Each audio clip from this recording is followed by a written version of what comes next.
আল্লামা দেলোয়ার হোসেন সাঈদী রহমতুল্লাহ আলাইহি সেদিন বলেছিলেন যে মাথা ঝুঁকাবো একমাত্র আল্লাহর পায়ে, সংসদ হোক আর যেটা হোক, সংসদ যদিও বাংলাদেশের একটা দাবি জায়গা, কিন্তু সেখানে আমি মাথা ঝুঁকায় ঢুকতে পারবো না, কারণ আল্লাহর সাথে আমি শরীক করতে পারবো না। সুবহানাল্লাহ। তাহলে মাথা ঠেকাবো একমাত্র কার পায়ে? কোন খাজা বাবা, পীর বাবা, ভণ্ড বাবা তাদের পায়ে সেজদা দেওয়া যাবে না, তাদের কবরে সেজদা দেওয়া যাবে না। যদি পৃথিবীর কোনো কবরে সেজদা জায়েজ হতো তাহলে মানুষ রাসূলের কবরে আগে সেজদা দিত। জায়েজ নাই, এই জন্য রাসূলের কবরে কেউ সেজদা দেয় না। পৃথিবীর কোনো বাবার নামে মান্নত মানা যদি জায়েজ হতো, পৃথিবীর কোনো খাজার নামে যদি মান্নত মানা জায়েজ হতো, তাহলে পৃথিবীর সবচেয়ে মহামানব মুহাম্মদুর রাসূলুল্লাহ সাল্লাল্লাহু আলাইহি ওয়াসাল্লাম রাসূলের নামে মানুষ মান্নত মানত, গরু ছাগল ফাড়াইতো। ঠিক না বেঠিক? জোরে কর। তোমরা তো তোমার পীর বাবার নামে খাসি ফাড়াও, গরু ফাড়াও, আবার গান গায়। আমগো পীরের দরবারে যত গরু যায়, অন্য পীরের দরবারে এত মানুষও যায় না। আরে কোন পীরের নামে মান্নত করা জায়েজ হলে মানুষ তো রাসূলের জন্য আমরা কলিজাটা কাইটা দিতেও রাজি ছিলাম। ঠিক না বেঠিক? জোরে বল। জায়েজ নাই। প্রাসঙ্গিক আলোচনায় চলে আসছে, রাগ করবেন না, আমার অভ্যাসে এটা, প্রাসঙ্গিক কোনো আলোচনা চলে আসলে বইলা ফেলি, এটাই আলেমদের অভ্যাস। হযরত ইব্রাহিম আলাইহিস সালাতু ওয়াস সালাম, হযরত ইব্রাহিম আলাইহিস সালাম আল্লাহর কাছে দোয়া করেন, কারণ সন্তান দেওয়ার মালিক একমাত্র আল্লাহ তাআলা। কাউকে মেয়ে দান করেন, আল্লাহ তাআলা কাউকে ছেলে দান করেন, কাউকে ছেলে মেয়ে দুটোই দান করেন।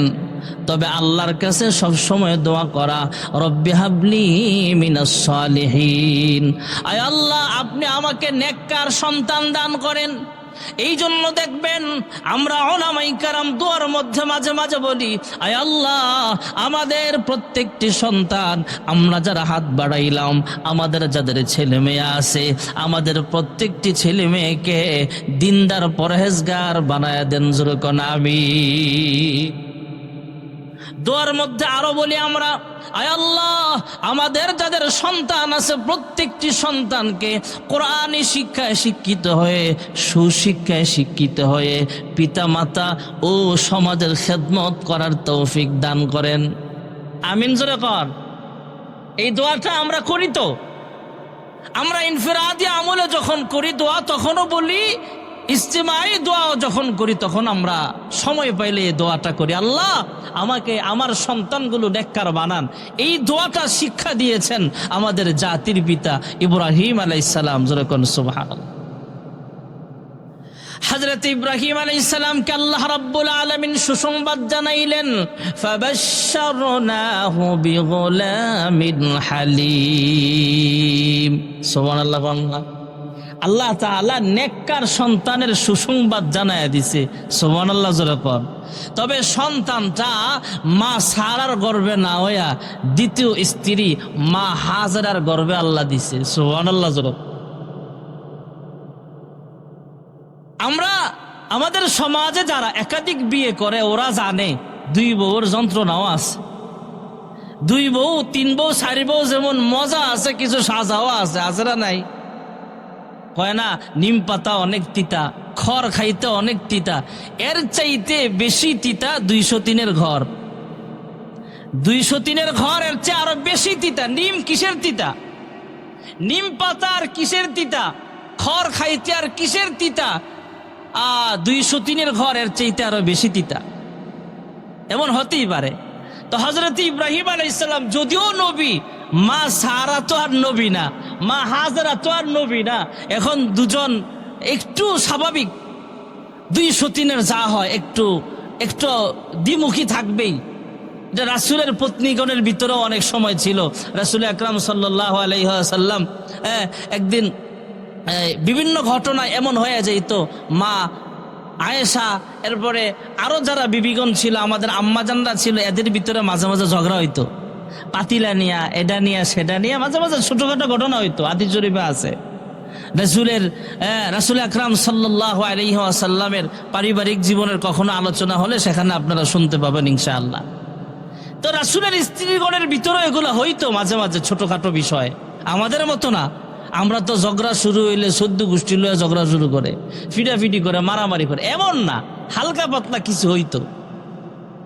হযরতে মা সারা আলাইহিস সালাম নিজের সন্তান নাই, সতীন তথা মা হাজরার ঘরে সন্তান হওয়ার কারণে ইনি কি খুশি না বেজার? কথা কয়, খুশি না বেজার? রাগ কমবো না বাড়বো? আমার ঘরে হয় নাই, তাইর ঘরে হয়েছে, তাইনের ঘরে হয়েছে, একটু হিংসা থাকবে, এটা মহিলাদের জাতিগত অভ্যাস। তো স্বাভাবিক হিংসা চলতেছে। মা হাজারার ব্যাপারে মা সারা কসম খাইছে, তোর ঘরে ছেলে হইল, আমার ঘরে হইল না, দাঁড়া তোর কান দুইটা ফোড়াইয়া দিব, কান দুইটা ছিদ্র করে দিব। তো কসম খাওয়ার সময় তো খাইছে, পরবর্তীতে স্বামীর কাছে কয়, স্বামী আমার, আমি তো রাগের চোটে, গোসা বেশি, তো গোসার কারণে জোশের চোটে আমি হাজারাকে এই কথা বলে ফেলছি যে আল্লাহর কসম তোর দুইটা কান আমি ছিদ্র করে দিব, তোর নাকটা ছিদ্র করে দিব। হযরত ইব্রাহিম আলাইহিস সালামের কাছে এবার ক্ষমা চাইতেছেন, আমি আপনার কাছে মাফ চাই, আল্লাহর কাছেও মাফ চাই, তবে আমি তো কসম খাইয়া ফেলছি, এখন কসমের কাফারা কি হতে পারে অথবা আমাকে কেমনে মাফ হতে পারে, এটা আপনি আল্লাহর কাছে যাই না, আপনি একটু আমারে জানাইয়া দেন। তা আল্লাহর হুকুমে হযরত ইব্রাহিম আলাইহিস সালাম বললেন, ঠিক আছে, কান ছিদ্র করো, একদম চিকন করে ছিদ্র করবা, নাক এক পাশে চিকন করে ছিদ্র করো। এখন ইব্রাহিম আলাইহিস সালাম দেখলেন, কিরে, নাক ছিদ্র, কান ছিদ্র, এখন কি করা যায়?